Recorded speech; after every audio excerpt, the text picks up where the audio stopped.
Alhamdulillah wa kafa. Salatu wassalamu ala rasulina al-mustafa wa ala alihi wa dhurriyyatihi wa man ihtada bihadihi wa man sara binahjihi wa man wafa. Jamaah salat isya, salat tarawih Masjid Al-Muttaqin yang dimuliakan Allah. Sebagaimana kita tahu dan maklum dan sering diulang bahwa rata-rata usia umat Nabi Muhammad itu usianya 60 tahun sampai 70 tahun. A'maru ummati sittina aw sab'in. Umur umatnya Nabi Muhammad itu 60 atau 70 tahun.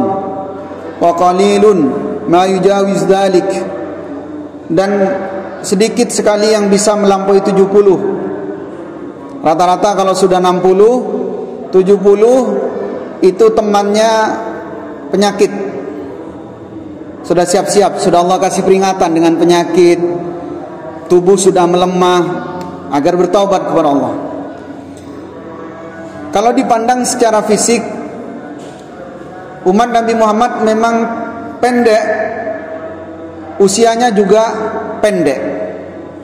Sedangkan umat-umat sebelum Nabi Muhammad usianya panjang, fisiknya juga besar-besar.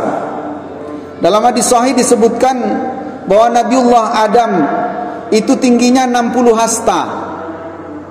60 hasta. Satu hasta itu kira-kira 60 cm. 60 kali 60. Jadi sekali melangkah itu langsung jauh. Umatnya Nabi Muhammad kan rata-rata 160, 170. Tetapi ada kabar gembira, umat-umat sebelum Nabi Muhammad panjang usianya, tapi amalan mereka tidak bisa pahala dan keutamaannya mengalahkan umatnya Nabi Muhammad. Umatnya Nabi Nuh berapa tahun? Nabi Nuh berdakwah itu 950 tahun. Ya kira kisarannya itu 1000 tahun lebih. Lalu bagaimana cara Allah memberikan kebahagiaan, kegembiraan pada kita umat Nabi Muhammad? Rahasianya, salah satu rahasianya ada di surat Al-Qadar. Inna anzalnahu fi lailatul qadr. Sesungguhnya kami menurunkan Al-Quran pada malam-malam Lailatul Qadar. Apa kaitannya dengan pengantar tadi? Kalau umat-umat sebelum Nabi Muhammad itu usianya panjang, maka secara otomatis amalannya juga panjang. Karena kita usianya pendek, maka batas waktu kita ibadah juga sangat pendek. Imam Ibnu Katsir di dalam tafsirnya menukil salah satu pendapat dari seorang bernama Ali bin Urwah. Ali bin Urwah ini bercerita bahwa Rasulullah sallallahu alaihi wasallam menyebutkan 4 orang dari Bani Israel.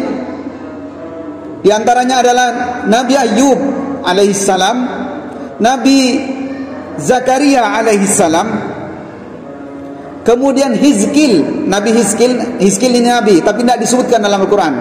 Kemudian yang ketiga, yang keempat Yusha bin Nun.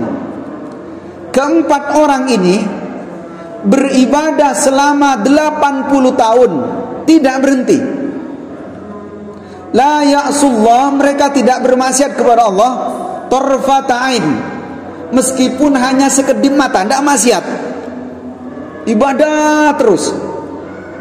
Coba kalau kita kira-kira disuruh ibadah 5 hari saja, 5 hari, kira-kira kuat enggak? 80 tahun. Fa'ajiba ashabur Rasul sallallahu alaihi wasallam. Lalu ketika ini didengar, cerita ini didengarkan, sahabat takjub heran. Wah, ini gimana ini? Kemudian fa'atahu Jibril, maka datang malaikat Jibril, ya Muhammad, ajibta ummatuk, wahai Muhammad, telah kagum kepadamu, kepada ceritamu umatmu. min ibadati haula'in nafar, tentang ibadah mereka. Samanina lam ya'suh, mereka beribadah selama 80 tahun tidak bermaksiat kepada Allah. Tarfatain, sekedip mata, 1 detik tidak maksiat. Faqad anzalallahu khairan min dalik. Sekarang Muhammad, kabarkan kepada sahabatmu, umatmu, ada yang lebih bagus dari itu. Kenapa? Karena Allah menurunkan satu surat, Inna anzalnahu fi lailatul qadr. Aku menurunkan Al-Quran pada malam kemuliaan. Apa rahasia kemuliaannya itu? Kenapa menjadi lebih baik? Allah menyebutkan Lailatul Qadri khairum min alfi syahr. 1 malam lebih baik daripada 1000 bulan. Berapa 1000 bulan itu? Kalau kita angkakan jumlahnya 83 tahun, 4 bulan. 1 malam kita berbuat baik bisa mengalahkan yang mereka lakukan selama 80 tahun. Al-Wahidi menyebutkan asbabun nuzul yang lain. Kata Imam Al-Wahidi, sebagaimana menukil salah satu pendapat ulama, bahwa dulu ada seorang dari Bani Israel selama 80 tahun dia malamnya sholat tanpa henti, siangnya puasa tanpa henti sambil perang. Malam ibadah penuh, siangnya perang. Maka diceritakan oleh Rasulullah, sahabat, gimana cara mengalahkannya? Maka berbahagialah kita menjadi umat Nabi Muhammad. Siapa yang dapat keistimewaan ini? Orang yang beribadah ketika malam Lailatul Qadar. Kapan? Lailatul Qadar kapan? 10 hari terakhir, malam-malam terakhir pada bulan Ramadan. Sekarang malam keberapa? 19. Berarti mulai besok ini sudah siap-siap.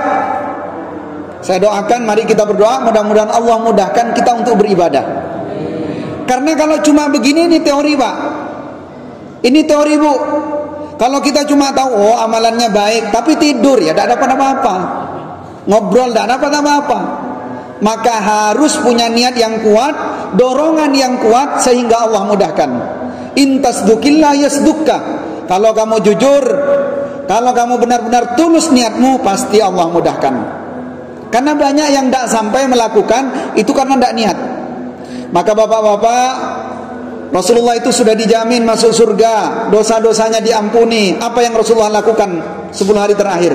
Berdiam diri di masjid. Ahya lailah, beliau menghidupkan malamnya. Wa aiqadha ahlah, beliau membangunkan keluarganya. Wa shadda mi'zarah, beliau sungguh-sungguh beribadah, mengencangkan ikat pinggangnya. Rasulullah dijamin masuk surga. Kita siapa yang jamin? Dilanjutkan oleh para sahabat, dilanjutkan oleh ulama, dan seterusnya. Mereka mengejar apa yang disebut dengan Lailatul Qadar. Maka kita ini seperti apa? Mari niat baik-baik. Insya Allah dengan niat yang ada dalam diri kita, pasti Allah mudahkan. Mudah-mudahan semuanya Allah menganugerahkan kepada kita. Kita mendapatkan anugerah Lailatul Qadar. Dan pada malam itu mudah-mudahan kita tidak dibuat malas. Kita bisa mengalahkan ngantuk. Kita bisa mengalahkan hal-hal yang dapat melemahkan kita, dan kita fokus beribadah. Maka kalau mau dapat seluruhnya, karena ini dirahasiakan hitungannya, malam keberapa, maka iktikaflah. Jadi habis tarawih jangan langsung pulang. Kalau bisa penuh. Sebagian masjid di kota Pamekasan sudah ada yang menerapkan iktikaf. Jadi kalau misalnya mau penuh 10 hari tidak usah pulang seperti Rasulullah, itu lebih baik. Tapi kalau misalnya bapak-bapak ada yang harus ke kantor, harus ke pasar segala macam, tidak apa-apa, malamnya saja. Yang penting harus berbeda dari malam-malam sebelumnya. Mudah-mudahan bermanfaat. Aku ma tasma'un wa astaghfirullah li wa lakum wa li sa'iril muslimin wal muslimat innahu wal ghafurur rahim. Summa assalamu alaikum warahmatullahi wabarakatuh.